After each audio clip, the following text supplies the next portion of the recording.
बिस्मिल्लाहिर्रहमानिर्रहीम। अस्सलाम वालेकुम। आज हम लेके आए हैं तरीका लहसुन अदरक को प्रिज़र्व करने का, और इसके लिए हमने लहसुन अदरक को बराबर क्वांटिटी में ले लिया है और यहाँ हम इसे शामिल कर रहे हैं ब्लेंडर जार में।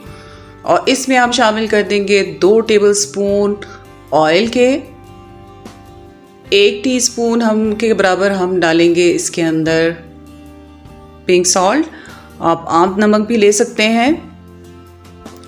और इसमें डालेंगे 1 टेबलस्पून हम वाइट विनेगर यानी सफ़ेद सिरका इसमें शामिल करेंगे, और ये इसको प्रिज़र्व करने का काम करेगा।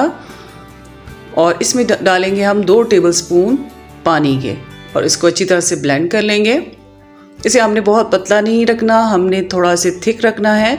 इसमें पानी का इस्तेमाल हम इतना ही कर रहे हैं, तकरीबन 2 टेबलस्पून, इससे ज़्यादा इसे आपने नहीं डालना क्योंकि वो फंगस का बायस बनेगा।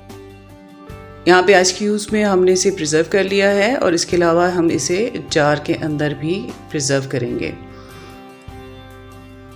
तो आप देखेंगे कि आइस क्यूब्स जो हैं वो जम गई हैं, और इसे आप आराम से फ्रीज़र में फ्रीज़ कर सकते हैं। और जार में भी ये 1 महीने तक बिल्कुल असली हालत में रहेगा, इसमें फंगस नहीं होगा, ग्रीन कलर नहीं इसका पड़ेगा, और इसका जायका बिल्कुल जो है वो फ्रेश की तरह लगेगा, और आप इससे बहुत ज़्यादा फ़ायदा उठा सकते हैं। किसी भी वक्त इमरजेंसी में पकाने के ये काम आ सकता है आपके।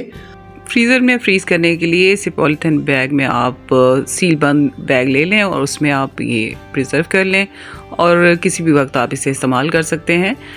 और जार में भी ये तकरीबन 1 माह तक महफूज रहता है, इसमें कोई फंगस नहीं होता। उम्मीद है आपको पसंद आया होगा।